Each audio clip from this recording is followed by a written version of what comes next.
Mudah simpan emas ni. Ini 10 gram saya yang saya beli pada tahun 2021. Masa tu harganya $1,050. Ini gold bar pertama saya dan saya akan ingati sampai bila-bila.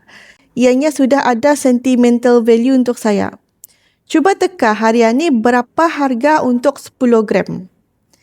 Hari ini harganya sudah dalam $2,094. Tuan-puan, saya dah buat apa-apa. Saya bali saja emas ni dan saya simpan. Saya bali dan saya param saja.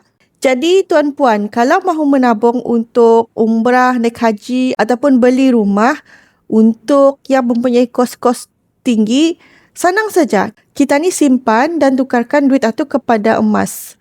Ada yang masih simpan duit di dalam bank ataupun dalam versi cash tunai.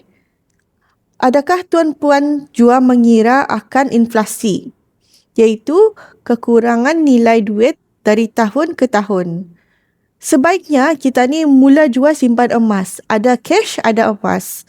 InsyaAllah dengan emas ni, kalau kita ni berguna duit ataupun kita ni sudah capai target, kita ni dapat jual emas ni ataupun kita ni arahunukan di bank papel di Brunei ni.